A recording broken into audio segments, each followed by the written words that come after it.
नमस्कार, आपका अपने यूट्यूब चैनल सत्य खोज पर स्वागत है। मैं हूं नेहरा। आज हमारे साथ जुड़े हैं डॉक्टर शिल्पी तिवारी, जो पेशे से चिकित्सक हैं, परंतु सनातन के लिए अपनी आवाज़ विभिन्न प्लेटफ़ॉर्म पर उठाते रहते हैं। ख़ास तौर पे यज़ीदीज़ जो इराक और सीरिया में हैं, हमारे सनातनी भाई-बहन उनके लिए आवाज़ उठाते रहते हैं विभिन्न प्लेटफ़ॉर्म पर। और उनके ऊपर जो अत्याचार हुए हैं उसके लिए मुखर होकर बात करते हैं, उनके रक्षण के लिए बात करते हैं और भारत सरकार के कानों में भी अपनी आवाज़ पहुँचाते हैं कि किस तरह से हम यज़ीदीज़ को, जो सनातनी धर्म को फ़ॉलो करते हैं, उनके रक्षण, संरक्षण के लिए आवाज़ उठाते रहते हैं। तो हमारा सौभाग्य है कि डॉक्टर साहब आज हमारे चैनल पर पधारे हैं, हमारे लिए समय निकाला है हमारे दर्शकों के लिए। डॉक्टर साहब बहुत-बहुत स्वागत है हमारे चैनल पर। नमस्ते नेहरा जी, धन्यवाद बुलाने के लिए और जी। जय श्री राम दर्शकों को। जय श्री राम, जय जय श्री राम। डॉक्टर साहब मैं जानना चाहता हूँ कि दर्शकों को आप थोड़ा-सा अपना परिचय दें संक्षिप्त में, फिर हम जानना चाहते हैं कि यज़ीदीज़ कौन हैं? क्योंकि हमारे आस-पास के लोग अभी भी यज़ीदीज़ के बारे में बहुत कम जानकारी रखते हैं। क्या वो सनातन से जुड़े हुए हैं? और उनके जो 73 जिनोसाइड हैं, जैसे कश्मीर में हम 7 जिनोसाइड की बात करते हैं हमारे सनातनी बहन-भाइयों के लिए, तो उनके तो 73 जिनोसाइड हुए हैं। तो वो जिनोसाइड किस तरह से उनको प्रोसिक्यूट किया गया है और आज भी उनकी क्या स्थिति है, इसके बारे में हम आपसे जानना चाहते हैं। तो डॉक्टर साहब, आप थोड़ा अपने परिचय से शुरुआत कीजिए। अब ये मंच आपका है, आप इस पे जो है हमें इस अवगत कराइए, किस तरह से हमारे दर्शकों को ये जानकारी मिल सके और हम विभिन्न प्लेटफ़ॉर्म पे जाकर इस जानकारी को साझा कर सकें। डॉक्टर साहब ओवर टू यू। जी जी, नमस्ते नेहरा जी और दर्शकों को भी नमस्कार। तो मैं बता दूं, मैं डॉक्टर शिल्पी तिवारी हूं और किडनी का डॉक्टर हूं। किडनी में जो सर्जिकल साइड होती है, जिसे यूरोलॉजी कहते हैं, उसका जी, डॉक्टर जी। हूं।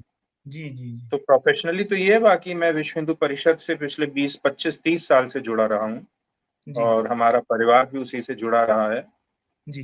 तो परिवार के एकाध सदस्यों की इनफैक्ट अयोध्या कांड जो मुलायम सिंह ने गोलीबारी की थी, तो जी, जी, उसमें जी। एक सदस्य की तो उसमें गोलीबारी में उनकी मृत्यु हो गई थी जी, और एक अन्य जो थे उनको बहुत बुरी तरह से घायल हुए थे। जी। तो हम लोग बेसिकली उत्तर प्रदेश, मध्य प्रदेश के हैं। जी, सर। तो बाकी एज़ इट इज़ से संबंध ऐसे हुआ कि जब 2014 में इनका नरसंहार हुआ, तो उसमें विभिन्न देशों में जो हिंदू हैं, जी, अप्रवासी हिंदू हैं, तो उनसे जब मेरा संपर्क हुआ इन ज़िंदगी से के संबंध में, तो ये एक विचार निकला कि इनके साथ संपर्क बढ़ाया जाए और इनकी जो ये जी, दुखद गाथा है, इसको कम से कम जी, जनमानस में पहुँचाया जाए, क्योंकि भारत जी, में और विश्व में उस समय किसी को पता नहीं था यज़ीदी कौन है, इनके साथ क्या हुआ है। जी, जी, जैसे आज आपने देखा होगा हमास ने किस प्रकार से निर्दयतापूर्वक और अमानवीय पाशविक तरीके से इज़राइल में छोटे बच्चे हों, स्त्रियाँ हों, उनके साथ बहुत बुरा कर्म किया है, बहुत जी, जी, अत्यधिक। एक होता है कि आपने युद्ध किया और युद्ध में मृत्यु हुई किसी की, कोई जी, हत जी, हुआ, कोई विकलांग हुआ। एक जी, होता है जी, नीचतापूर्ण हत्या करना, जैसे अश्वत्थामा ने किया था, जी, या जी, जी, आप उसको पाशविक तरीके से अपनी नफ़रत और एक संदेश देते हैं टेररिज़्म का। तो जी, इसी जी, प्रकार इन्होंने यज़ीदियों के साथ किया, जो इन्होंने अभी इज़राइलियों के साथ किया था। जी, जी, जी, तो युद्ध में मृत्यु तो सब ग्राह्य करते हैं, लेकिन बहुत युद्ध हुए हैं लोग उसके लिए कि भाई कोई गोली में मर गया, कोई तीर कमान से जी, मरा। लेकिन इस प्रकार की दरिंदगी, नीचता, जी, वो हम लोग समझ नहीं पाते, हम लोग देख नहीं पाते, क्योंकि हम लोगों का दिमाग उस प्रकार का बना नहीं हुआ है। परंतु जी, ये जी, जो हैं म्लेच्छ तत्व, जो अधार्मिक आसुरी तत्व हैं, उनके लिए बचपन से ही प्रोबेबली उस तरह से घुट्टी बनाई जाती है और वो उसको जी, नॉर्मलाइज़ करते हैं कि अपना संदेश देने के लिए कितना भीषण कृत्य किया जाए, उसको एक संदेश के रूप में वो लोग प्रस्तुत करते हैं, क्योंकि कोई ये सामान्य व्यक्ति अपनी गंदगी को वीडियो रिकॉर्ड करके प्रस्तुत नहीं करता है देश-विदेश में लाखों लोगों के बीच में कि देखो हम इस प्रकार से दरिंदगी कर रहे हैं, परंतु ये करते हैं। जी, तो ये इसलिए करते हैं कि ये उसमें अपनी अच्छाई देखते हैं और एक संदेश देते हैं कि तुम हमारा नहीं मानोगे, तो हम इस प्रकार से तुम लोगों के साथ भी यही करेंगे। तो जी, जी, भय करने का, भय उत्पन्न करने का एक माध्यम है। तो जब उस प्रकार के उस समय इन लोगों के ऊपर, यज़ीदियों के ऊपर भी अत्याचार हुआ, तो ये दिमाग में आया कि इनकी ये जो दुखद घटना है, इसको एक तो लोगों के बीच में जानना चाहिए, जिससे कि विश्व को इकट्ठा होके आईसिस के खिलाफ कार्य करना चाहिए, नंबर 1। जी, और यथासंभव इन यज़ीदी जो भी समुदाय है, इनके लोगों को सहायता देनी चाहिए। 2 प्रमुख उद्देश्य थे। तो जी, इसलिए इनसे संपर्क मेरा भी हुआ और इनमें से बहुत लोगों को हम लोगों ने, ये लोग मेरे घर में भी रहे उस समय कई दिनों तक, और 2-3 बार विभिन्न 2 साल में ये लोग आए, तो कइयों का बंगलौर में या इधर-उधर इन लोगों का पढ़ाई-लिखाई के बारे में बात हुई। जी, जी, भारत सरकार, विभिन्न सांस्कृतिक संगठन, हिंदू संगठन, मंदिर, नेता, मीडिया के लोगों के बीच में इनके साथ मैं भी गया, इंटरव्यू हुए, इन लोगों का वर्ल्ड हिंदू कांग्रेस में एक कार्यक्रम भी करवाया गया। जी, तो जी, जिससे कि कुछ यथायोग्य इनकी सहायता हो सके और इनका संदेश जो है जनता के बीच में, तो उसमें हम लोग काफ़ी हद तक सफल भी रहे। जी, और जितना मुझे ज्ञान है, करीब 104 टन फिर जो राहत सामग्री है, उसकी जी, जी, व्यवस्था भी करवा के वहाँ पहुँचाया गया, उत्तरी जी, इराक में जो इन लोगों के शिविर थे वहाँ। जी, जी, क्योंकि जब ये लोग शिविर में थे, तो वहाँ ईसाई मिशनरी भी लगी हुई थी इन लोगों को कन्वर्ट करने के लिए। जी, जी, ये जी, बड़ी जी, दुखद बात है कि जैसे गिद्ध और शृगाल या उस प्रकार के जो मृत शवभक्षी होते हैं, जी, उस जी, जी, प्रकार से मिशनरी पहुँच जाते हैं कि इसी में हम अपना अ, स्वास्थ्य हित साध बढ़ाएँगे, लेंगे। अपना। जी, जी, हाँ, तो ये इस परिप्रेक्ष्य में इनसे संबंध हुआ, इन लोगों के साथ मित्रता हुई, जो आज जी, भी किसी रूप में कायम है। जी, तो ये हम लोगों का पुराना बैकग्राउंड था। बाकी जी, यज़ीदी कौन है, क्या है, इनका क्या विचार है, हिंदुओं से इनके कैसे संबंध हैं, और जी, वहाँ पश्चिमी एशिया में, दक्षिण पश्चिमी एशिया, गल्फ का जो क्षेत्र है, जी, वो कैसा क्षेत्र है, वहाँ इनका क्या इतिहास रहा है, तो उस बारे में हम लोग चर्चा कर सकते हैं। जी, तो प्रथम तो ये कि यज़ीदी कौन है, ये नाम कैसे आया? तो कई जी, अलग-अलग मत हैं। कोई बोलता है कि इस्लाम के कारण इनमें कोई एक याजिद जो था, जो एक तरह से पहला जब उस्मानी खलीफे शुरू हुए हैं, तो उसमें याजिद सबसे पहला जो दमिश्क का खलीफा बोला जी, जाएगा, जी, वो जी, था। जी, जी, तो जी, व अ, तो उसके नाम से याज़िदी कहा जाने लगा, और क्योंकि ये याजिद जो है, ये शियाओं के विरोध में उत्पन्न हुआ था। तो अली, हुसैन, इन लोगों की हत्या करने में इस याजिद का बेसिक, जो इनका करबला का युद्ध है, वो याजिद के खिलाफ हुआ था। जी, तो जी, जी, अब ये जो यज़ीदी समुदाय है, ये ईरान, इराक के उस क्षेत्र में है, जो कि शिया और सुन्नी, जो 2 इनके घटक हैं, फ़िक्रे जिन्हें कहते हैं, उनके जी, एकदम सीमा पे है। तुर्की सुन्नी बहुल है, और दक्षिण में जो है, पश्चिम में और दक्षिण में शिया बहुल जो क्षेत्र है, तो ये जी, एकदम उसके जंक्शन में है। जी, तो शिया इन्हें बुरा माने कि ये तो याजिद से संबंध है और ये याजिदी हैं, क्योंकि जी, इन्होंने हमारे हसन, हुसैन, अली इनके खिलाफ काम किया है, तो इसलिए उनसे जी, नफ़रत है शियाओं में। जी, और सुन्नी तो ख़ैर, जो कट्टर सुन्नी है, इस्लाम में एक बेसिक वही है कि ये, इनके लिए कहा जाएगा बद-दीन, मतलब बुरा मज़हब, या डेविल वर्शिपर्स, इस तरह से जी, इन जी, लोगों को जी, ईसाई, मुसलमान दोनों इनको लेबल करके इस प्रकार से, तो उसी अनुसार, उसी विचार के अनुसार फिर इनको ट्रीट भी किया जाता रहा है। जी, जी, तो परंतु इनकी खुद स्वयं की भाषा जो है, वो संस्कृत निष्ठ भाषा है, जैसे ईरानी भाषा है। इनके जेनेटिक्स, इनकी भाषा, इनका इतिहास स्वयं इंडो ईरानियन जिसे कहते हैं, उस समूह का है। ये अपने आप को इंडो ईरानियन, इनफैक्ट ये अपने आप को आर्य आर्य पुत्र मानते हैं। जी, जी, तो उनके स्वयं की भाषा में अगर ये अपने आप को यज़ीदी कहते हैं, तो इस भाषा में यज़ीदी शब्द कहाँ आते हैं? इसमें ज़ तो ख़ैर बाद में आए, यज़दी शब्द कहाँ से आया? यज़दी शब्द कहाँ? तो इसका जो, अगर हम संस्कृत का मूल भाषा जो इसका रूट पे जाएँगे, तो वो यजन से आता है। यजन मतलब यज्ञ या यज्ञ पूजा। से। हाँ, तो यज्ञ, यजन, इस शब्द को अगर मूल में लगे तो यजिदी शब्द आता है। इनफैक्ट इस बारे में एक आईसीसीआर के 5 साल पहले जो प्रमुख थे, प्रोफेसर लोकेश चंद्र, जी, शायद वही नाम है। तो उनसे मेरी जब बातचीत हुई थी, इन लोगों के साथ हम लोग वहाँ भी मिल रहे, तो उनका भी यही मानना था कि यज्ञ शब्द, यजन शब्द से ही, याज शब्द से ही यजिदी शब्द आया, क्यों, और इनमें क्योंकि उस प्रकार की प्रथा है यज्ञ जी, करने की। और वो जी, यज्ञ जी, जैसे हम लोग 3 बार अग्निहोत्र करते हैं घर में, जी, संध्या जी, जी, संध्या का जो काल होता है, 3 जी, जी, संध्याएँ जो होती हैं, प्रातः की, एक मध्याह्न की और एक सायकाल की संध्या। तो 3 संध्या करने का हिंदुओं में है, और वो संध्या सूर्य की तरफ करके संध्या अर्घ्य दिया जाता है।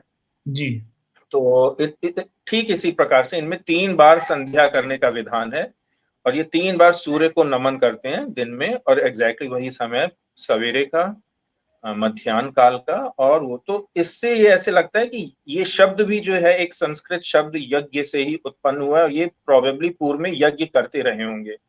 जी, जी, इनका स्वयं का इतिहास, जो इनका स्वयं का श्रुति इतिहास है, जो ओरल ट्रेडिशन है, उसके अनुसार भी ये लोग अपने आप को भारत से आया हुआ मानते हैं, कि हम जी, लगभग 5 से 7 हजार वर्ष पूर्व भारत से चल के किसी कारणवश यहाँ माइग्रेट होके आए हैं और फिर यहाँ रहने लगे।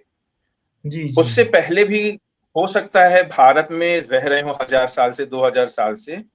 उससे जी, जी, पूर्व ये कहाँ से है, इन्हें स्वयं नहीं पता, ना किसी पुस्तक में कोई ऐसा वर्णन है। लेकिन इतना स्पष्ट है कि इनके स्वयं के जो ओरल ट्रेडिशन है, उसके अनुसार ये भारत से माइग्रेट करके हैं।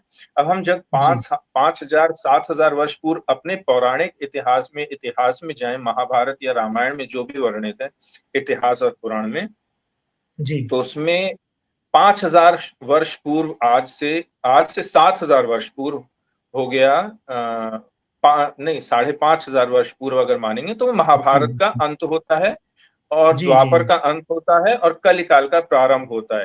तो जब जी, महाभारत का ये युद्ध लड़ा गया है, तो उसके बाद जी, बहुत से लोग माइग्रेट होके पश्चिम की तरफ गए हैं। जी, जी, उनमें जी, उनमें कई ऐसी जातियां थीं जो युद्ध में जब सब बर्बाद हो गया था, तो फिर माइग्रेट करके पश्चिम में गई हैं। तो हो सकता है, इट इज क्वाइट पॉसिबल कि उसी समय ये लोग वहां गए होंगे। जी, जी, और ये आउट ऑफ इंडिया जो Aryan invasion theory, Aryan migration theory, या आर्यन थियरी, या जो कुछ भी इस प्रकार की थियरीज बनती हैं, एक है आउट ऑफ इंडिया थियरी, कि भारत से ये जो जितना भी भाषाई और सभ्यता गई है, वो भारत से माइग्रेट होके अलग अलग दौर में गई है। जी, जिसका जी, काफी, क्योंकि अगर भाषा का देखा जाए तो संस्कृत अगर सबकी जननी है, संस्कृत एक मूल भाषा है, और संस्कृत शब्द से, और संस्कृत का एक स्टैंडर्ड है कि ये बनाई हुई है, इसका एक लॉजिकल जो प्रारूप है, वेदांग के रूप में जो प्रस्तुत है हमारे पास शिक्षा निरुक्त में विशेष रूप से, तो उससे पता लगता है संस्कृत का उद्भव कैसे हुआ है। तो जी, हालांकि जो ये लेफ्टिस्ट या मिशनरी टाइप के इंडोलॉजिस्ट हैं, वो उन्होंने एक नई भाषा का एक खिचड़ी पकाई है, proto pi, proto Indo European. तो जिसे कहते हैं ना, जैसे चीनी लोग बैक डिजाइन करते हैं, आप उनको एक कंप्यूटर दीजिए तो वो उसको खोल देंगे, फिर हाँ उसका जी। एक एक पार्ट को बैक डिजाइन करेंगे, और फिर अपना रिव नया माल प्रस्तुत करके उसी को बाजार में लाएंगे, चाहे फोन ऑ हो चाहे कंप्यूटर हो। तो ऑटोमोबाइल उसी में उसको रिवर्स इंजीनियरिंग बोलते हैं। हाँ, बिल्कुल रिवर्स इंजीनियरिंग करेंगे, और फिर एक नया माल प्रस्तुत करके बाजार में लाएंगे, बोलेंगे ये हमारा नया माल है। एकदम यही स्थिति पीआई की है, प्रोटो, क्योंकि पुराना इनके पास कोई न साक्ष्य है, न लिखित, न आर्किटेक्चरल, न ओरल। जी, इनके जी। पास सबसे पुरानी सिर्फ एक भाषा थी, संस्कृत। और इनके पास अपने स्वयं की जो यूरोपीय भाषाएं हैं, जिनमें कई शब्द और उनका जितना भी बनावट है, ग्रामर है, वो काफी कुछ संस्कृत के आधार पे उन्हें भी लगा। तो इन्होंने जी, कहा जी। कि संस्कृत को हम कैसे माने, क्योंकि ये हिंदुओं की भाषा है। और हुँ, इनके स्वयं हुँ। के जो बिब्लिकल, जो जाफेत के पुत्र हैं, जिन्हें आर्य ये लोग मानने लगे, तो हम कैसे बोल रहे हैं कि जो भारतीय हैं वही ओरिजिनल व्यक्ति हैं जिन्होंने संस्कृति दी, या जो हमारे पूर्वज माने जाएंगे, क्योंकि हिंदू हमारे पूर्वज कैसे हो सकते। तो उन्होंने क्या किया, एक रिवर्स इंजीनियरिंग करके पीआईई का गठन किया है। अब देखिए, मैं आपकी भाषा मेरी भाषा मिला के एक नई भाषा बना दूं, बोले ओरिजिनल भाषा यही थी। तो यही पीआईई का स्तर है, यही पीआईई का स्तर है, कि भाई जी, इंग्लिश में अगर मदर बोला गया है और मातृ अगर संस्कृत में बोला गया है, तो इन दोनों को मिला दो और बीच की एक नई शब्द बोल दो, मृत या मत्र या कुछ भी बना दो। बोलो जी, ये जी। पीआई में ये शब्द था और यही डिवाइड होके यहाँ मदर हो गया, यहाँ मातर हो गया। तो इस प्रकार से उन्होंने पीआई बनाया। अब ये भी लॉजिकल बन जाएगा, लोगों को समझाने में कोई देर नहीं लगेगी, हाँ देखो। जी। परंतु इसी प्रकार जब हम देखते हैं तो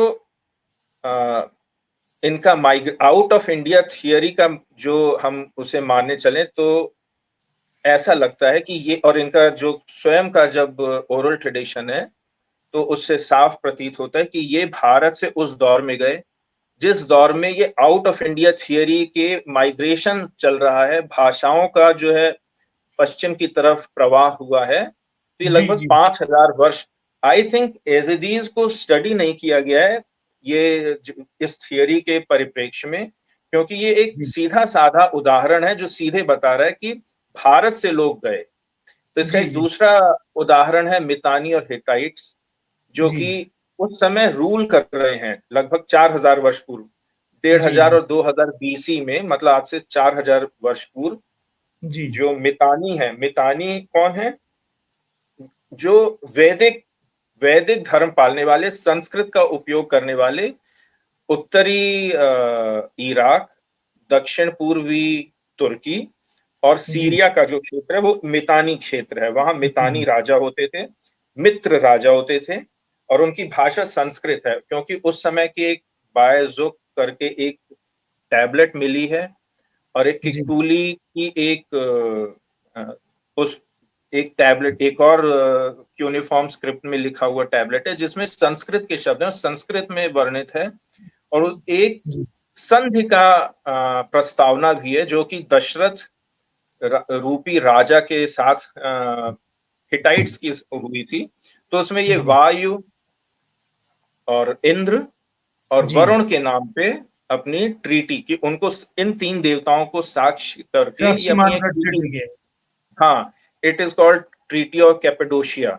तो और इस इन्हीं टैबलेट्स में ये भी मेंशन है कि कैसे दशरथ ने अपनी पुत्री का विवाह जो है इजिप्ट के जो सम्राट था लगभग 1800 ईसा पूर्व जिसे कहते हैं, उस समय जी। उनके साथ विवाह किया था। उसमें भी ईश्वर के नाम पे ये सब किया गया है।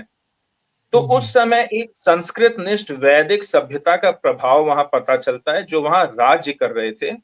जी। और ये एग्जैक्टली वही क्षेत्र है जहां यजिदी आज भी उपस्थित हैं, उनकी संख्या बहुत कम हो गई है। तो जब हम आउट ऑफ इंडिया थियरी, इनका ओरल ट्रेडिशन, मितानी, हिटाइट्स, इन सब को समग्र रूप से देखते हैं, इनके शब्द को, जो इनका रूट है उसको एनालिसिस करते हैं, तो पता लगता है कि प्रोबेबली इसका और डिटेल में ढंग से अगर उसका रिसर्च किया जाए तो हमें लगता है कि ये एक वैदिक सभ्यता के ही धारक हैं, जो जी। आज एक इस्लामी और अब्राहमिक सागर के बीच में छोटे छोटे आइलैंड्स के रूप में हैं। तो जब 4000 5000 वर्ष का इतिहास हो और आप मुख्य धारा से कट जाएं, तो उस जो झील है, लेक में जब वो रुका हुआ पानी है तो उसमें कई चीज मिलावटें आएंगी। उनके जी, जी, भाषा में बिल्कुल। वो चीज गिरावट आएगी, उनके गिरावट बोलें या मिलावट बोलें जैसा समझा जाए, लेकिन जी। भाषा में मिलावट आएगी, वो शुद्धता नहीं रहेगी। ट्रेडिशंस में, उनके विचारों में, बहुत चीज में वो मिलावट आएगी, गिरावट आएगी। तो जी। आज का जब यजिदी समुदाय जब देखा जाता है तो उसमें एक कोर एक कोर ओरिजिनल वैदिक सभ्यता का अंश दिखता है और एक जो लार्जर एब्राहमिक इन्फ्लुएंस है उसका भी पुट दिखता है डेफिनेटली, जी। क्योंकि उनकी भाषा में वो चीज भरा हुआ है। उनकी भाषा में अरबी एंड इस्लामाइज्ड ईरानियन भाषा का प्रभाव डेफिनेटली है, और कई उनके कस्टम्स में। अब देखिए, वो लोग ईसा को, मूसा को, मोहम्मद को, अली को, सबको पूज्य मानते हैं, बड़ा व्यक्ति मानते हैं। तो इसमें भी कोई संदेह नहीं होना चाहिए या संशय नहीं होना चाहिए, या अचरज वाली बात नहीं होनी चाहिए कि उनको क्यों बड़ा ना माने। जी, जी। वो कि उन्हीं के बीच रह भारत रहे हैं सदियों से। के हिंदू भी इनको बड़ा मानते हैं, गांधी जी भी बड़ा मान, जी, जी, हाँ, जी। हाँ। तो उनके बीच में रहते हैं, तो अगर कोई उनको पूज्य ना भी माने तो कुछ समय के बाद चारों तरफ से जब ये हवा चलती है तो उनको पूज्य ना मानने पे भी लोग उन्हें बोलेंगे हाँ पूज्य भाई, ईश्वर अल्लाह तेरा नाम। मोदी जी भी बिल्कुल, बिल्कुल। हजार जो है अल्लाह के मतलब वो बड़े पूजक हैं। तो इस प्रकार से बहुत ज्यादा जो है उसमें पुट पड़ जाता है, एब्राहमिक इन्फ्लुएंस आता है। जी, जी। तो यजीदी कौन है, ओरिजिनल कहाँ है, इसका थोड़ा-सा हम लोगों ने डिस्कस कर लिया। फिर इनका जो मुख्य इतिहास अब शुरू होता है, जो जाना हुआ इतिहास है, वो मध्यकालीन जो कई लेखक हैं उनसे, और फिर आधुनिक इतिहास में जो अंग्रेज लोग वहाँ अंग्रेज जब हम बोलते हैं तो जी, जी, यूरोपीय जी। लेखक जब वहाँ गए, उनके द्वारा क्या लिखा गया, उससे फिर कुछ-कुछ पता चलता है कि ये क्या सोचते थे, क्या करते थे, इनका इतिहास क्या था। जो आपने 74 जीनोसाइड्स की बात की, वो कैसे कैसे कब-कब हुए, जी, जी। इनके प्रमुख साधु संत कैसे थे, इनमें जो कास्ट डिवीजन है, वो कैसा है, इनमें जो एस्केटोलॉजी बोलते हैं जैसे कि यह संसार और परा संसार, ऊपर का संसार, जो मृत्यु के बाद का संसार है, उसके बारे में क्या सोचते हैं, इनकी पूजा पद्धति कैसे है, इनका जी, सोशल स्ट्रक्चर कैसे है, उसका बहुत कुछ हम लोगों को पता लगता है।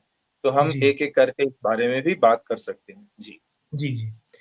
तो डॉक्टर साहब इनका जो सबसे पहले हम जो है ना इनके जो पिछले बहुत दिनों से परसिक्यूशन हो रहा है, तो परसिक्यूशन का रीज़न कि ये नॉन बिलीवर्स हैं, ये एक मुख्य कारण है क्योंकि इनकी महिलाओं के साथ जो अत्याचार हुआ, आपने एक वीडियो शेयर किया था, उसमें भी एक यज़दी महिला का था और अब तो संसार भर को पता है यज़दी महिलाओं को किस तरह से पिंजरे में बंद करके जिंदा जला दिया, कितने अमानवीय कृत्य हुए। तो इसको रोकने के लिए क्या यूएस जैसी फोर्सेस ने कुछ किया या सिर्फ उन्होंने लेट इट गो करके छोड़ दिया इसके ऊपर? देखिए, अमेरिका तो मैं मेरा ये मानना है और उसके बहुत साक्ष्य भी हैं जी। कि जितना कुछ हो रहा है विश्व में, जी, जी। गंदगी मैं तो बोलूँगा, वो अमेरिका की देन है।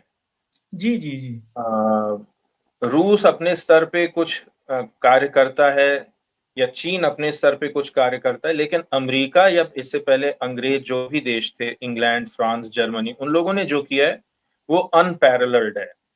उससे पहले तुर्कों ने किया, लेकिन आज इन लोगों की तुर्कों, अरबों की वो औकात नहीं है कि वो कुछ भी कर जी, सकें। जी, जी। ये सब उन्हीं के हाथ के पिट्ठू हैं, चाहे टर्की हो, चाहे सऊदी अरेबिया हो, चाहे कतर हो, चाहे यूएई हो, ये सब इज़राइल स्वयं भी, ये सब सीआईए और अमेरिका के पिट्ठू हैं। जी, जी। आपको ध्यान होगा कि जब आईसिस का उदय कैसे हुआ, वो सद्दाम हुसैन के गिरने के बाद हुआ। बिल्कुल, बिल्कुल। सद्दाम हुसैन के गिरने के बाद, और वो पूरा सुन्नी समुदाय है, वो बिल्कुल। शिया समुदाय नहीं है। हुँ। और इनका इनका उद्भव ही ऐसे हुआ कि ईरान से लड़ना है, जी, जी। और उस समय अ, इसमें भी जो विशेष रूप से डेमोक्रेट्स हैं, जो डीप स्टेट में और जिसे कहते हैं ना, जो स्वाम्प है वहाँ का, उसमें जी। उसको ये पूरा कंट्रोल करते हैं डीप स्टेट। जी, तो जी, जी। आईसिस को बनाने वाला भी अमेरिका, इनफैक्ट इनके बहुत बड़े-बड़े नेता उस समय आईसिस के साथ देखे गए थे, उनके साथ बातचीत में थे। आपको ध्यान होगा आईसिस के प्रमुख समर्थक भी यही अमेरिका के 3 जो पिट्ठू रहे हैं, टर्की, कतर और अभी सऊदी अरेबिया में थोड़ा-सा बदलाव आया है। बदलाव आया है। थोड़ी-सी जी, जी। इंडिपेंडेंट पॉलिसी वो अपना कर रहा है, लेकिन मोहम्मद बिन सलमान से पहले 2014 में केएसए जो है पूरी तरह से अमेरिका के हाथ में था। जी, जी। तो अमेरिका के द्वारा टर्की, सऊदी अरेबिया और कतर, कतर तो उनका प्रमुख गढ़ ही है क्योंकि इनका सेंटकॉम जो इनका जो है, उसका वो कतर में है। मुख्य बेस ही कतर में है। तो ये 3 इसके प्रमुख धारक है आईसिस के। जी, और जी। आईसिस लड़ किनसे रहा था? सीरिया से लड़ रहा था, इराक से लड़ रहा था, ईरान से लड़ रहा था, जो उस समय जी। भी जो रूस के साथ खड़े रहते हैं। तो इसमें कोई दो राय नहीं है कि ये आईसिस जो है अमेरिका का ही हाथ का एक कठपुतली था। और जी। मजेदार बात यह है कि जैसे ही डेमोक्रेट पार्टी का पतन हुआ और डोनाल्ड ट्रंप आए, आईसिस गायब हो गया, पूरी तरह से गायब हो गया। और जैसे अब ये गए हैं, रिपब्लिक पार्टी गई है, तो ये फिर से यूक्रेन में भी युद्ध शुरू हो गया है, यहाँ इज़राइल में शुरू हो गया है। तो ये जगह-जगह इनका ऐसा ही काम होता है। तो आईसिस के द्वारा यजीदियों को परेशान कर, यजीदी तो उसमें यजीदी अपने आप में एक बहुत बड़े खिलाड़ी नहीं थे, लेकिन क्योंकि वो वहाँ एक काफिर के रूप में थे, तो जी, आईसिस ने उन पे बहुत अधिक जुल्म किया, उनको प्रताड़ना की। और ये बात सही है कि महिलाओं को केज में रख के भरे बाजार में बेचना, छोटी-छोटी बच्चियों का बलात्कार करना, बहुत ही अमानवीय पाशविक तरीके से लोगों की हत्याएँ करना, तो ये सब उन्होंने किया। और इसमें America was equally responsible as was Turkey and Qatar. तो इसमें किसी को संशय नहीं होना चाहिए कि अमेरिका, आईसिस ये सब एक ही थाली के चट्टे-बट्टे रहे हैं, एकदम वैसे ही जैसे गुलबुद्दीन हिकमतयार या तालिबान पहले भी सीआईए का कार्य करते रहे हैं। जी, जी, जी। तो डॉक्टर साहब ये जो अभी इनकी क्या सिचुएशन है? क्या अभी ये प्रोटेक्टेड हैं? अभी इनके जीवन यापन कैसे हो रहा है? क्योंकि इनके जो काम होगा, उद्योग-धंधे होंगे, जो भी छोटा-मोटा रोज़गार होगा, वो आईएसआईएस के अत्याचार के बाद छिन्न-भिन्न हो गए होंगे। तो ये अपना जीवन यापन कैसे कर पा रहे हैं वहाँ पर? जो अ, जो इनका क्षेत्र है, वो जी, बेसिकली मोसुल के उत्तर में है, बहुत पतला-सा एक क्षेत्र है जिसे दुहोक और निनेवे का क्षेत्र कहते हैं। उसके 2 क्षेत्र 2 उप रीजन हैं, एक जी, दुहोक का, दूसरा सिंजार का। जी, जी, सिंजार जो है मोसुल से पश्चिम में पड़ता है, जो अल जी, रक्का जो आईसिस की कैपिटल थी, वो जो मेन हाईवे जॉइन करती थी, वो सिंजार होते जाती थी। तो सिंजार के पर्वत पे इनका एक प्रमुख तीर्थ था, सिंजार जी, गाँव इनका प्रमुख स्थल था। तो इनके 2 प्रमुख केंद्र थे, एक उत्तरी इराक में जो टर्की और सीरिया से सटे हुए हैं, जी, एक सिंजार और एक शेखान जिसे कहते हैं, जहाँ इनका प्रमुख तीर्थ लालीश है। तो जी, इनकी टोटल आबादी विश्व भर में लगभग 15 से 16 लाख थी, जी, जिसमें से 8 से 10 लाख इराक में उस समय थे। और इसके अलावा आर्मीनिया, जर्मनी, रूस, जॉर्जिया, यहाँ ये लोग अधिक संख्या में थे, बिसाइड्स छुट-पुट अन्य देशों में जैसे अमेरिका में, कनाडा में, जी, फ्रांस, इंग्लैंड में। तो जब इन पे अत्याचार हुआ है इराक में, तो इनमें से बहुत लोग वापस भागे हैं। तो कम से कम आप ये मान के चलिए 2.5 से 3 लाख वहाँ से भाग गए, 3 से बल्कि और अधिक। आज अगर इनकी संख्या लगभग 5 से 6 लाख वहाँ बची है, जी, जी, लेकिन इनका जो है फिर से इन्होंने अपना जो छोटे-मोटे गृह कार्य जो शॉपकीपर या फार्मिंग करते थे, उस तरह के अपना कार्य इन्होंने पुनः प्रारंभ किया है।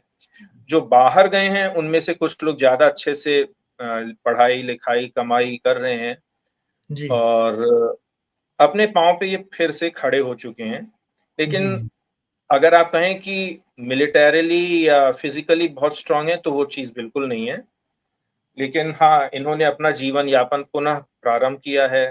अभी जी। इतनी दुखद स्थिति नहीं है। जी, जी, बहुत अच्छी बात है।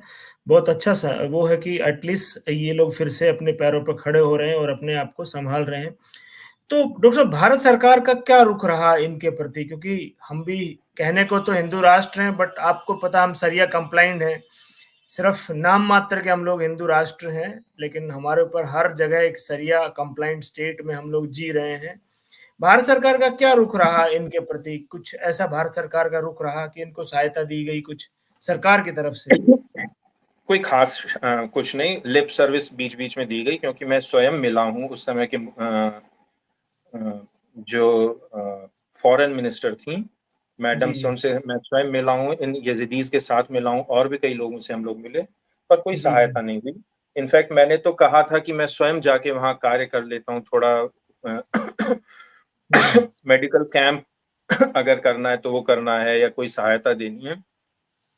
पर बिना राजकीय सहायता से वहाँ जाना संभव नहीं था।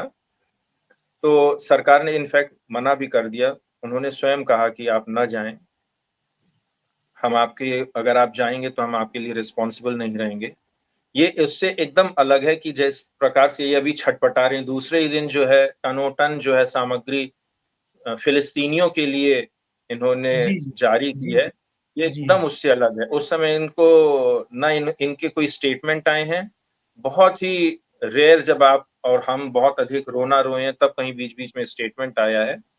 जी। तो मतलब जिसे कहते हैं ना एकदम कोल्ड शोल्डर हम लोगों की या कोई कोई ख़ास वो नहीं था। और जी, एक दूसरा हम लोगों की मांग थी कि जो इनके बालक हैं, जो पढ़ना-लिखना चाहते हैं, उनके लिए कुछ सहायता हो जाए। जी, इनकी संख्या कोई अधिक नहीं है और ये काफ़ी कुछ आप और हम जैसे हैं। इनफैक्ट इनमें से आधे लोग खुल के बोल भी रहे हैं कि हम हिंदू हैं। जी, स्वयं ये उनका बोलना था कि हम हिंदू हैं और यज़िदी और हिंदू एक एक ही समुदाय है। जी, ये मेरे साथ कई मंदिरों में भी गए हैं, इन लोगों ने पूजा-पाठ भी की है। इनके जो प्रमुख बाबा शेख थे, आज 28 अगस्त है आज अक्टूबर। 28 अक्टूबर है, जी, जी, 2014 की ही बात है। 31 या 30 अक्टूबर की बात है या नवंबर 1 की बात है, जब दिवाली पड़ी थी, तो दिवाली पे इनके जो प्रमुख संत हैं, बाबा शेख जिन्हें जी, कहते हैं, जो इनके चीफ प्रीस्ट हैं, जी, वो जी, न्यूयॉर्क में मंदिरों में पूजा करते हुए देखे गए थे। कार्तिकेय मंदिर में गए, वहाँ पूजा किए। तो ऐसे समुदाय को हम लोग चाहते थे थोड़ा-सा हेल्प हो जाए, पढ़ने-लिखने जी, की अपॉर्च्युनिटी मिल जाए कि जी, भारत में कॉलेजों में कुछ कितना आप 100 सीट ही दे सकते हो, 100 सीट दे दो पूरे देश भर में, अधिक नहीं है। सही सही बात है, बिल्कुल। परंतु उसकी कोई टेम्पलेट तैयार की नहीं गई। अ, कई लोगों से मुलाकात हुई, तो लिप सर्विस और थोड़ा बहुत इधर-उधर बोलने के अलावा सरकार की तरफ से कोई ख़ास कुछ हुआ नहीं। जी, तो ये दुखद है। पाकिस्तानी हिंदुओं के लिए जो सरकार कुछ नहीं कर सकती है सिवाय इधर-उधर की वार्ता के, तो उससे अपेक्षा भी नहीं है कि वो कुछ कर सकता है। जी, जी, सीएए का तो अभी नामो-निशान भी नहीं आ रहा और माननीय गृह मंत्री जी कह रहे हैं कि कोविड खत्म होगा, पूरी दुनिया में कोविड खत्म हो गया, लेकिन भारत सरकार का कोविड अभी तक शायद खत्म नहीं हुआ है। सीएए को नोटिफ़िकेशन नहीं हुआ है, तो वो बहुत दुखद है। तो डॉक्टर साहब मैं ये जानना चाह रहा था इनके जो प्रमुख देवता हैं, वो हमारे भगवान कार्तिकेय से कैसे मिलते हैं? मैंने अपने थंबनेल में भी लगाया है उनका फ़ोटो, तो वो थोड़ा-सा आप बताइए कि वो किस तरह से सेम है या अलग है थोड़ा-सा? कई चीज़ें नेहरा जी हम लोगों को उनमें जब हम उनको देखते हैं और अपना ये देखते हैं, तो उसमें कई चीज़ें कॉमन दिखती हैं। जी। तो एक एक है जैसे इनका जो प्रमुख पूजा का केंद्र है, वो है मलिक तौस। तौस जैसे आपने सुना होगा तख्त-ए-ताऊस। तख्त ताऊस जी, जी, जी, जी। हाँ, तख्त-ए-ताऊस जो पीकॉक थ्रोन। पीकॉक तो थ्रॉन तख्त जी, जी। होता है बैठक, ताऊस होता है फ़ारसी में पीकॉक। मलिक ताऊस हुआ, मलिक मतलब गॉड। अच्छा ये मलिक या ये ताऊस ये सब नॉन इस्लामिक शब्द हैं, प्री जी, इस्लामिक शब्द हैं, ये भाषाई एक चीज़ है। जी, तो मलिक ताऊस का मतलब हुआ कि पीकॉक गॉड या पीकॉक एंजल बोल दीजिए। तो हुँ, इनका हुँ। प्रमुख श्रद्धा का केंद्र यही मलिक ताऊस है। जी, इनके अनुसार जब सृष्टि हुई अच्छा इनमें ट्रांसमाइग्रेशन और सोल है, जो कि इस्लामी या जिहादियों में या मुसलमानों में या यहूदियों में नहीं है। जी, जी। इनमें अवतारवाद है कि प्रमुख जो ईश्वर वैसे तो निराकार है, लेकिन वो आकार भी ले सकता है। फिर ये स्वयं में एक हिंदू एक चिंतन का ही रूप है कि अवतारवाद। ये जी, जी। अवतारवाद या ट्रांसमाइग्रेशन ऑफ सोल ये एक तरह से पेटेंट है हिंदू धर्म का जी, जी, और बिल्कुल। ये एकदम किसी भी धर्म को जो नॉन अब्राहमिक है उसको सीधे बताता है कि हाँ, कहीं न कहीं हिंदू धर्म का फुट रहा है। जी, जी। तो इनके साथ इनका जो प्रमुख ईश्वर है, उन्होंने अपने पुत्र को मलिक ताऊस को पृथ्वी पर भेजा और जी। ये 7-8 जगह गए इन्होंने अपना अ अ और आखिर में ये सिंजार के क्षेत्र में, जो उत्तरी इराक है, उस क्षेत्र में आए जी। और फिर वहाँ डिसअपीयर हुए। अच्छा, ये हमेशा पहाड़ के ऊपर बैठते हैं। इनका जो भी प्रमुख इनका तीर्थ होगा, मलिक ताऊस का, वो पहाड़ के ऊपर होगा और इनको ये जी, जिस प्रकार से डिपिक्ट करते हैं, अक्सर उसमें आप देखेंगे सर्प रूपी कुंडलिनी मंदिरों में बनी रहती है, एक जी, जी। पीकॉक बना रहता है, तो वो कार्तिकेय के जैसे ही उसमें भी आता है कि वो एक कुंडलिनी के रूप में जब उन्हें वो गुस्सा हो गए थे बीच में एक बार अ, भगवान शंकर से, तो वो पर्वत के ऊपर जाके बैठ गए थे और उन्होंने तपस्या की नैष्ठिक ब्रह्मचारी के रूप में। तो ये जो जी, कुंडलिनी का जो आइडिया है, ये एक तपस्या को सबूत है। दर्शाता है, जी, अपनी जी। कुंडलिनी को रिलीज़ करने का एक बताता है। सर्प का इनफैक्ट ये चिन्ह इसी प्रकार से होता है। इनके जी, जो प्रलय का जो है उसमें बताते हैं कि जब जो इनका प्रथम पुरुष था, उसमें भी जब वो नाव में प्रलय हो रही है, तो वहाँ एक महान सर्प आके इन्हें बचाता है। ये किसी भी इब्राहिमिक जो डेल्यूज वाला है कथा है, उसमें कहीं भी इस प्रकार का नहीं आता है, लेकिन ये सिर्फ़ और सिर्फ़ हिंदुओं के उसमें आता है कि जब मत्स्य अवतार है, तो मत्स्य अवतार जब भगवान मनु को की नैया को खींचना है, तो कैसे खींचेगा? तो वासुकी रूपी सर्प जो है उनको बाँधता है दोनों को और वो उसे स्टेबलाइज़ करता है नाव को, क्योंकि वो मत्स्य कैसे खींचेगा उस नाव को? तो बंधन के जी, रूप में वो सर्प आता है। तो कई इस प्रकार की चीज़ें हैं, जो दिखाती हैं कि इनमें वो जो है मलिक ताऊस, वो कार्तिकेय हैं और इनका हिंदुओं के जैसे ही पुराना जो पुराण का जो इनमें इतिहास है, वो वैसा ही है। जी, इनमें पूजा करने की पद्धति जैसे मैंने कहा, वो उसमें भी हिंदुओं का जैसे चिन्ह प्रस्तुत होते हैं। ये दिया जलाते हैं 365 दिए, वो अप्रैल में बोलते हैं कि सृष्टि का निर्माण हुआ था, वो एकदम वैसे ही है जैसे हम लोग जब वर्ष का शुरुआत मानते हैं जी, जी, जी, बिल्कुल चै वैसे ही। चैत्र चैत्र प्रतिपदा में, तो वो इसलिए मानते जी, हैं कि सृष्टि का निर्माण ब्रह्मा जी ने चैत्र प्रतिपदा के कहते दिन किया प्रतिपदा था। कहते जी, जी, जी, जी, बिल्कुल। हाँ, तो इसलिए वो प्रतिपदा हम लोग मानते हैं। तो जी, ये भी उसी चीज़ को मानते हैं कि सृष्टि का निर्माण उसी दिन हुआ था जी, और दिया जला के पूजा करना, टीका लगाना, ये सब चीज़ इनमें इसी प्रकार से है। तो जी। ये अच्छा इनका जो वो लालीश का जो मुख्य मंदिर है, जो इनका श्रद्धा का केंद्र है, वहाँ एक शिवलिंग रूपी एक प्रस्तर भी है, एक पत्थर का कॉलम भी है, उसको ये बहुत पूजते हैं। और जी, जैसे कुमारी कन्याएँ शिव जी को पूजा करती हैं या गौरी की पूजा करती हैं कि हमें अच्छा वर चाहिए, तो जी, इनकी जी, भी कुमारी कन्याएँ वहाँ जाके और उसकी पूजा करती हैं कि अच्छे वर के लिए हमें इन देवता को पूजना है। तो जी, वो जी, शिवलिंग जी, रूपी जो प्रस्तर है, उसकी ये लोग पूजा करते हैं। जी, जी, अब पता नहीं किसी ने वहाँ एक साड़ी पहनी हुई भारतीय महिला की भी तस्वीर बनाई हुई है। वो कब बनी जी, पता नहीं, पर ऐसी संभावना है कि 1900 अर्ली 1900s में कभी वो बना है। तो जी, ऐसे कई चीज़ें हैं जो बताती हैं कि इनका हिंदुओं के जैसे बहुत कुछ सामंजस्य रहा है। इनका जो जी, सोचने का, पूजा करने का, वो हिंदुओं के जैसे ही है। अब जी, कालांतर प्रभाव से जो है उसमें बहुत कुछ विकृतियाँ आई हैं। जैसे अगर मृत्यु होती है तो ये लोग दफनाते हैं, उसका जो अंतिम क्रिया है जलाना, वो इनके यहाँ नहीं है। हुँ, हुँ। शायद गोभक्षण भी करते हैं, तो गौ का भोजन के रूप में प्रयोग भी ये एक म्लेच्छवाद का प्रभाव है, जो जी, सालों जी, के इतने हज़ारों सालों में आप अलग रहे तो फिर ये सब चीज़ें आती हैं। और जी, जैसे जी, मैंने कहा कि उनके यहाँ भी वही जो रसूल हैं या जैसे पैगंबर जिन्हें कहते हैं, चाहे मोहम्मद के रूप में, चाहे मूसा के रूप में, चाहे ईसा के रूप में, तो इन लोगों को भी ये लोग बड़ा मानते हैं। तो प्रभाव बहुत कुछ हो जाता है बाहर का, अंदर के कोर में हुँ, लेकिन वो चीज़ ज्वाला अभी भी दिखती है, वो ज्योति की हिंदू ज्योति, वैदिक ज्योति है इनमें। जी, जी। तो डॉक्टर साहब अब इनको संरक्षण के लिए हम और आप मिलके किस तरह का प्रयास कर सकते हैं? इनकी आवाज़ को कैसे हम संसार तक पहुँचाएँ कि ये सनातनी भाई-बहन हैं, ये हिंदू ही मैं तो पिछले काफ़ी दिनों से जब भी कहीं चर्चा होती है, तो मैं ये बताता हूँ कि वहाँ भी हिंदू हैं और उनके मैं मंदिरों के नेट इंटरनेट पे बहुत सारी पिक्चर्स निकाल के लोगों को दिखाता हूँ, खुद भी देखता हूँ, स्टडी किया है मैंने पूरा कि किस तरह से है सर्प वाला जो आप बता रहे हो वो सारा मैंने पढ़ा है बहुत सारे उसमें। तो इसको किस तरह से हम एम्प्लीफाई कर सकते हैं? इनसे संपर्क स्थापित करना होगा और लगातार करते रहना होगा।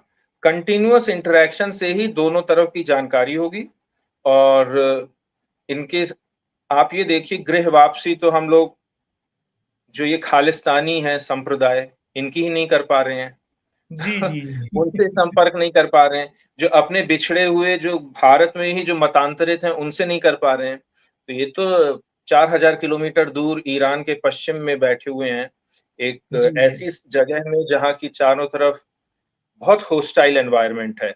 जी, जी, जी। ये है कि आर्मीनिया, रूस, जर्मनी या इंग्लैंड, अमेरिका में जो है उनसे संपर्क स्थापित करके एक यज़ीदी हिंदू कोalition एक तरह का धार्मिक संगठन भी बना हुआ है, जो इन लोगों के साथ बीच में उठता-बैठता है। अभी वर्ल्ड हिंदू कांग्रेस में इनको बुलाने का बहुत प्रयास किया गया, जो इनको नोबेल प्राइज़ मिली उस महिला की जिसके साथ बहुत बुरा हुआ था उस लड़की का। तो उससे संपर्क स्थापित हो नहीं पाया, लेकिन कार्य चलता रहता है इनसे बात करने का और इनके बारे में बहुत चीज़ें अब नई-नई पता चल रही हैं, जो आज से 5 साल, 6 साल पहले नहीं था। जी, जी, जी। पहले देखिए ये जो है, इनके जो प्रमुख आदि शेख जो हैं, बाबा आदि शेख, वो लगभग 1065 एडी कॉमन एरा में इनका जन्म होता है और ये 70-80 साल जीते हैं।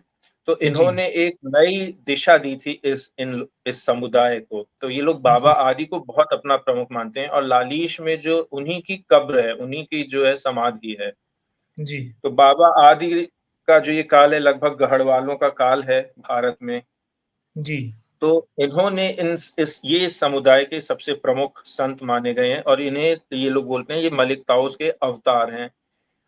इसके बाद जो है हमें पता चलता है कि उस क्षेत्र में बहुत अधिक यज़ीदियों की जनसंख्या थी और ये राजा भी थे।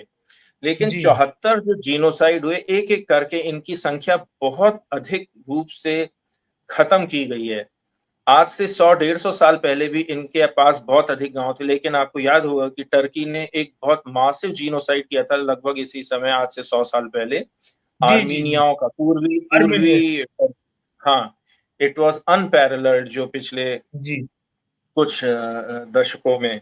तो उसमें जी, इनका इनका भी बहुत अधिक नरसंहार हुआ था और उससे पहले लगभग 1885 में इनका जो लालीश मंदिर है, उसको गिरा के इन्होंने वहाँ एक मरकज़ मुस्लिम सेंटर बना डाला था। लेकिन आप देखिए इतनी कम संख्या होते हुए भी इन्होंने 20-25 साल युद्ध किया और फिर उसको छीन लिया वापस, इतनी कम संख्या और इतने पावरफुल विधर्मियों के होते हुए भी और बाद में वो लालिश मंदिर अपना पुनः हथिया लिया। जी, इनसे जी। ये सीख मिलनी चाहिए हिंदुओं को भी कि हम तो अपना काशी, मथुरा के लिए भी कोर्ट-कोर्ट खेल रहे हैं और लोग हमें मूर्ख बना रहे हैं। तो राम जन्मभूमि के लिए भी तभी आया जब एक मस्कुलर हिंदुत्व ने काम किया 1992, नहीं तो वो भी आज नहीं आता आपके हाथ में और वहाँ बिल्कुल, बिल्कुल। कोर्ट-कुर्ट ही चल रहा होता आज भी। जी, जी, तो जी। इन इनसे ये सीख लेने की ज़रूरत है कि जब तक आप स्वयं अपना भुजबल से चीज़ नहीं हस्तगत करेंगे, तब तक आपको कोई कुछ नहीं देगा। तो इनके बहुत जीनोसाइड हुए हैं, टर्क्स ने किए हैं, इनके सो कॉल्ड नेबरिंग कुर्द मुसलमानों ने बहुत किया है, ईरानियों ने किया है, शियाओं ने, लेकिन फिर भी अब 15-20 लाख की संख्या है, थोड़ा बहुत बचा के रखे हुए हैं। तो इनको इनसे हम संपर्क ही करना बड़ा मुश्किल है, लेकिन पश्चिमी देशों में जो हैं, उनसे संपर्क किया जा सकता है और उनके साथ अपने कार्यक्रमों में बुलाना, उनके साथ सहानुभूतिपूर्वक बैठना, चाय पे जी, चर्चा और मन की बात करें। जी, तो बहुत कुछ इनको और अपने को समझने में हम लोगों को फ़ायदा हो सकता है। जी। तो डॉक्टर साहब जो वहाँ पे फँसे हुए हैं, क्या हम उनको भारत ला सकते हैं? जैसे पाकिस्तानी रिफ्यूज़ीज़ रिफ्यूज़ी तो कहना बहुत एक शर्म की बात है कि उनका अपना ही देश है और हम उनको ही रिफ्यूज़ी कहते हैं। लेकिन हमारा दुर्भाग्य है कि हम अपने देश में अपने ही भाई-बहनों को हम रिफ्यूज़ी के तौर पे संबोधित करते हैं, कि उनको यहाँ लाकर हम कुछ मतलब यहाँ आएँ वो तो उनका कुछ उद्योग धंधों में सहायता हो सके। बट वो वीज़ा वाला इश्यू क्योंकि वहाँ पे कोई स गवर्नमेंट अभी मुझे नहीं लगता वहाँ गवर्नमेंट कोई फंक्शनिंग होगी कि वो वीज़ा इश्यू कर पाए। क्योंकि ये कुछ इराक में है, कुछ सीरिया में है, अलग-अलग जगह ये लोग फँसे हुए हैं। तो वीज़ा के प्राइमरीली इराक में ही, उत्तरी इराक में और वो एक de facto कुर्द राष्ट्र है। तो ओके। उनको कुर्दों से अलग प्रकार से उनसे डिप्लोमैटिक इंटरैक्शन होता है। It is officially through Baghdad but practically through Erbil. Erbil जो उनका कैपिटल के रूप में कुर्दिस्तान की। कुर्दिस्तान का जो है। कर जी, जी। करने को तो कर किया जा सकता है, लेकिन भारत सरकार उतनी सक्षम नहीं है। इनसे ये अपेक्षा करना कि आप सीएए नहीं ला सकते, आप पड़ोस के हिंदुओं को नहीं ला सकते, आप सुल्तानपुर में जब जिंदा जला दी जाती है बेटी, आप उसको नहीं आप उनके मतलब मैं क्या बताऊं इस बारे में, शर्म आती है। होने को होना चाहिए। और जैसे कि जब ज़रथुस्त्री लोग 880 के लगभग आए, संजन एक गांव है गुजरात में दक्षिण में, सबसे पहली बार वहां उन्होंने पांव धरा और स्थानीय जो हिंदू राजा था उन्होंने उनको शरण दी। लेकिन उन्होंने कुछ डूज एंड डोंट्स को कहा कि आप गाय नहीं खाएंगे, आप यहाँ की भाषा का प्रयोग करेंगे, आप यहाँ की जो कस्टम्स हैं उसको फॉलो करेंगे और आप यहाँ की ड्रेस कोड को भी फॉलो करेंगे, तो आप जी, यहाँ रहो जैसे दूध में शक्कर। तो उन्होंने कहा जी, ठीक है। तो एग्जैक्टली इसी प्रकार से हमें हर उस व्यक्ति को सहायता देनी चाहिए और भारत में स्थापित होने का मौका भी देना चाहिए जो हिंदू सभ्यता और हिंदू धर्म के अनुसार चल सकें। जो जी, एक्सेप्ट करते हैं they are most welcome and they should be welcome. जो नहीं करते हैं तो भाई आपके लिए तो पूरा विश्व ही आपके लिए खुला है। जी, जी, तो लेकिन प्रश्न ये उठता है कि भारत सरकार इस प्रकार का काम करेगी? मुझे नहीं लगता करेगी, अनलेस अनटिल ये सरकार ना बदली जाए, कोई ऐसे चेहरे आए, ऐसे विचार वाले लोग आए जो बोले कि भाई भारत में अगर आप हिंदू हैं तो इट इज अ, जैसे इजराइल एक खुला देश है किसी भी यहूदी के लिए, उसी प्रकार भारत जो आप कहने को भारत माता करते हैं, एक डीएनए करते हैं, लेकिन ये एक डीएनए के रूप में तो फिर अफगानिस्तान से भी आए लोग एक डीएनए और बांग्लादेश से भी आए एक डीएनए और पाकिस्तान में टमाटर महंगे हो गए तो यहाँ का टमाटर खाने के लिए भी है एक डीएनए। तो क्या कहा जाए, होना तो चाहिए लेकिन होगा नहीं। जी, मुझे नहीं लगता इस प्रकार से हो पाएगा, अभी फिलहाल नहीं हो पाएगा। जी।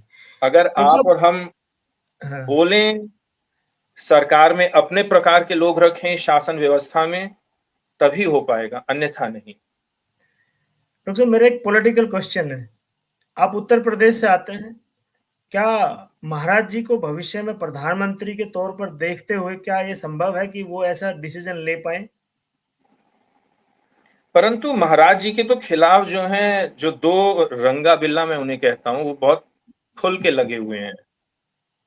उनको बहुत जबरदस्त घेराबंदी की हुई है और महाराज जी को अब तक ये चीज़ समझ जाना चाहिए कि अगर वो चाहते हैं कि हिंदू उन्हें आगे भी वोट दें, तो हर समय ये दुखद रोना नहीं रो सकते कि भाई हम तो बंधे हुए हैं हमारे, क्योंकि राजा को उस दुरभिसंधि को वो जो व्यू रचना है उसको अब तक अब ये 7वां साल है, अब तोड़ देना चाहिए उस चीज को, उस व्यू जी, रचना को। उसके खिलाफ अपने जो है एक व्यू रचना कर देना चाहिए था, क्योंकि वो हमेशा नहीं चलेगा ये बहाना कि भाई हमारा खिलाफ कि सिस्टम उनका है। और रंगा बिल्ला बिल्कुल नहीं चाहते कि महाराज जी आए, उसका कोई भी कारण हो, चाहे क्षेत्रवाद हो, चाहे जातिवाद हो, चाहे सीआईए का एजेंडा हो, चाहे भाई ये बात सही है कि महाराज जी को संघ भी नहीं चाहता, महाराज जी को भाजपा भी नहीं चाहती है। और ये बात मैं आपको बता दूं कि जो प्रतिनिधि सभा होती है संघ की, जिसमें पूरे देश से लोग आते हैं, तो इस बार जहां भी हुई, शायद मध्य प्रदेश में हुई थी, इंदौर या उज्जैन में, तो प्रतिनिधि सभा में इन लोगों का एजेंडा था कि कैसे महाराज जी को हटाया जाए। ये लिखित एजेंडा नहीं था, मौखिक एजेंडा था। मौखिक एजेंडा था। जी, जी। हाँ, क्योंकि लिखित होगा तो बाहर आ जाएगा, लिखित में तो समस्या हो जाएगी। लेकिन संघ उनको हटाना चाहता है, भाजपा उनको हटाना चाहता है, तो महाराज जी सोचते हैं हम कैसे बचेंगे अगर संघ और भाजपा दोनों एकदम हमारे खिलाफ है, इसलिए वो भी शांत बैठे रहते हैं। लेकिन अब आप राजा हो, आपको अगर आपको नीति और करना आता है, तो फिर अब आपको ये करना चाहिए। आप हमेशा उनकी कठपुतली बन के नहीं रह सकते, फिर तो उनका जीत हो गई। बिल्कुल, आपको बिल्कुल। उस चीज को तोड़ देना चाहिए, अब जी, जी। खुल के आना चाहिए। अब आप ये बताइए, अगर उत्तर प्रदेश में लोकसभा सीट नहीं जीत पाएगी भाजपा, तो मोदी जी का तो गया, मोदी जी भाजपा ही नहीं गई। कुछ कर सकते थे। हाँ, कुछ नहीं कर सकते। तो when you have the biggest state under you, yes. You have to take that leverage. 80 आप सीटें ये, आपकी, 80 सीटें हाँ हैं शायद वहाँ, 80 सीटें हैं। हाँ, और आप 80 ये सीटों देखिए कि you are the king Modi maker. जो है, जी, Maharaj ji will be the king maker, अगर 80 सीटों में से हाँ, वो 70-72 भी सीटें लाते हैं तो। अगर महाराज जी 15 सीट भी खेल जाएं तो ये जी, नहीं जी। आ सकते हैं। अगर महाराज जी 15 सीट भी खेल जाएं और ये 40 पे अटक जाएं तो क्या कर लेंगे ये? नहीं कर सकते हैं। और आप जी, जी। देखिए इन्होंने इनके खिलाफ खेल खेला। विधानसभा चुनाव में इन्होंने इनके खिलाफ खूब जम के खेल खेला है।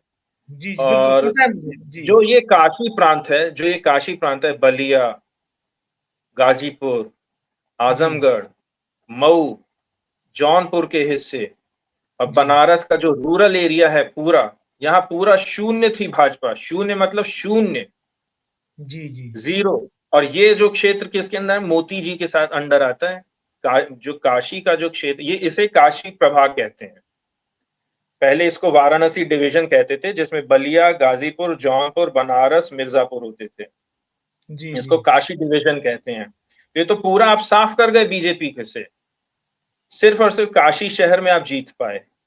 तो व्हाट डज, इन्होंने तो खुद खेल खेल लिया उनके खिलाफ। ये तो ट्राई कर रहे थे पूरे राज्य में खेल खेल लें। अन्य जी, क्षेत्रों में मोदी जी का प्रभाव इतना नहीं था, इसलिए वो जो योगी जी के पक्ष में वोट पड़ गए। नहीं तो इनका होता तो ये तो 270 के बजाय अगर 200 आ गया होता तो ये तो महाराज जी को बदल देते। इन्होंने इसीलिए तो अपना एक व्यक्ति गुजरात से लाके, वो जो शर्मा जी हैं उनको वहां बिठा दिया, जो आज एनर्जी मिनिस्टर हैं। अब आप लखनऊ जाए, हर दो दो घंटे में बिजली गायब रहती है। पहले ऐसे नहीं था, लेकिन वो जी, हर जी, 2 घंटे पिछले में बिजली गायब होने लगी है। जी, लखनऊ जी, जैसे शहर में, जो पहले कभी नहीं था 30 साल में। जी, तो अब बिजली की समस्या, जिससे कि लोग गुस्सा हो इनके खिलाफ। जी, पुलिस इनकी नहीं सुनती, प्रशासन इनका नहीं सुनता। All of them report directly to Modi ji. इन्होंने काशी के डीएम को मतलब प्रमोट करके स्थानांतरित किया प्रयाग के लिए। दूसरे दिन को वो पूरा रिवोक करना पड़ा। हाँ जी, हाँ जी, हाँ जी, महाराज जी के खिलाफ इन्होंने क्रिमिनल कंप्लेंट को एक्सेप्टेंस दे दिया अटॉर्नी जनरल के थ्रू जी, सुप्रीम जी, कोर्ट में। वो जी, तो बाद में उन्होंने ही मना कर दिया कि ये नहीं हो सकता है, नहीं तो ये तो आज जेल, मतलब इनको हटना पड़ता। बिल्कुल, क्योंकि वंस दैट स्टार्ट्स तो इनको अपनी सीट से त्यागपत्र देना पड़ता। तो मोदी जी और शाह जी तो बहुत लगे हुए हैं, डोवाल जी, तीनों जो ये तिगड़ी है, ये तो इनके खिलाफ खूब जम के लगी हुई है। और दोनों उप मुख्यमंत्री, आईएएस अधिकारी, भाजपा का जो प्रमुख है, वो बनाए ही इसलिए गए कि महाराज जी को चारों तरफ से घेर के रखे रहो, कोई इनकी ना सुने, हर दिन कुछ ना कुछ हो तो इनको गाली पड़े। तो ये तरीके, लेकिन if you are clever, you have to work it out. If you are a politician, if you are a king, you have to overcome these challenges, क्योंकि कोई भी होगा उसके खिलाफ हर प्रकार के षड्यंत्र रचे ही जाएंगे। बिल्कुल, बिल्कुल। और जब आपके बाहुबल हो, मतलब बाहुबल इन द सेंस आप बुद्धि से तीक्ष्ण बुद्धि वाले हो और आप सब कुछ करना जानते हो, तो आपको चक्रव्यूह तोड़कर आना पड़ेगा, वरना अभिमन्यु की तरह आप जो है असमय की मृत्यु को प्राप्त होगे। ये तो समय हमें बताता रहता है। समय ने हमेशा यही बताया है कि जिसने चक्रव्यूह को नहीं तोड़ा वो अभिमन्यु ही बनता है, फिर अर्जुन नहीं बन जी, पाता है। हाँ, जी, जी, बिल्कुल। जी। डॉक्टर साहब बहुत-बहुत धन्यवाद, आपने इतने अच्छे उस पे विषय पे अपना जो है विचार साझा किए और मैं आशा करता हूँ हम फिर से जुड़ेंगे इस विषय पर फिर से और किसी यज़ीदी को हम अपने साथ किसी पॉडकास्ट में हम जोड़ेंगे ताकि उनके भी विचार जान सकें कि वो किस तरह से वहाँ पर वो अपने विचार रखते हैं, भारत के प्रति उनका क्या रवैया है। और मैं आपसे आग्रह करूँगा कि एक बार आप जो है अभी जो नए विदेश मंत्री हैं, उनसे भी अगर आप संपर्क कर पाएँ तो उनसे मिलिए कि वो क्या कहते हैं इस विषय पर। क्योंकि वो वेस्ट को तो सुना है बहुत खरी-खरी सुनाते हैं, लेकिन कतर के सामने लेट जाते हैं। मेरा भी बड़ा वो है कि कतर आज भी हमारे कुछ पूर्व सैनिकों को वहाँ पर बंदी है और उनको मृत्यु दंड का वो किया है। लेकिन अभी हम सब मिलकर ट्विटर पे भी शोर मचा रहे हैं, देखिए किस तरह से उनकी रिहाई हो पाती है, किस तरह से वो सकुशल भारत आते हैं। या फिर वो नए जो हमारे जो एक जाधव जी हैं, जो एक्स नेवी ऑफिसर हैं, जो पाकिस्तान में अभी बैठे इतने सालों से, उनको हम वापस नहीं ला पाए हैं।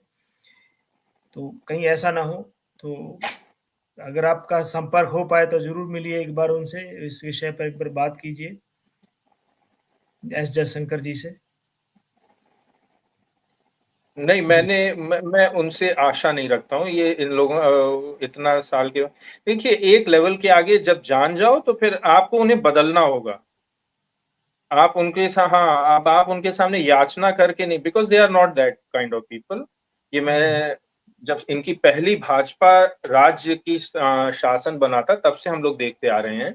जी, राजस्थान में इवन उत्तर प्रदेश में भी, उत्तर प्रदेश में कल्याण सिंह जी का राज्य फिर भी ठीक रहा है थोड़ा बहुत जी, और योगी जी ने थोड़ा हिंदुत्व का कार्य किया है, लेकिन उसमें भी बहुत कमी है, इसमें कोई दो राय नहीं है। जी, बोला जा सकता है उसपे विस्तृत चर्चा की लेकिन शुरुआत से भैरव सिंह शेखावत की सरकार हो, चाहे वहाँ पटवा की सरकार हो और गुजरात में ठीक रहा था पहले क्योंकि वो एक हिंदुत्व प्री मोदी जो एरा था, इट वाज़ मच बेटर लेकिन मोदी जी तो जो है एसीवाईपीएल, सीआईए वाला अपना जो भी उन्होंने पूरी तरह से उस चीज़ को डिस्ट्रॉय कर दिया है और पोस्ट मोदी हर जगह जो है इसी प्रकार अब आपको मिलेंगे। उनसे आशा रखना या उनके सामने मतलब आपका भी समय का वो है, आप अपनी एनर्जी व्यर्थ कर रहे हो। इससे अच्छा है अब आप उनको वास्तव में खुले तौर पे आप अपोज़ करें। आपकी विचारधारा वाले लोग सत्ता में आएँ, उस प्रकार से ही आप कार्य कर सकते हैं। इनसे आशा रखना बंद कर दीजिए। जी। ठीक है डॉक्टर साहब, बहुत-बहुत धन्यवाद। आप हमसे जुड़े और जुड़ने के लिए बहुत-बहुत आभार और आशा करता हूँ फिर से हम जुड़ेंगे इस विषय पर और कोई यज़ीदी भाई है तो उनको भी हम अपने साथ जोड़ेंगे। तो कोई कंक्लूडिंग रिमार्क्स आपका? बस ठीक है, आपसे बात करके अच्छा लगा जी, और सिर्फ़ एक ऐतिहासिक पृष्ठभूमि पे ही नहीं, एक आधुनिक राजनैतिक चर्चा भी तो अच्छा है जी, और आशा है फिर से मिलेंगे किसी न किसी अलग टॉपिक पे। जी, जी। धन्यवाद आपको और ठीक, दर्शकों को भी। ठीक। जय श्री राम डॉक्टर साहब। नमस्ते, जय श्री राम। यस।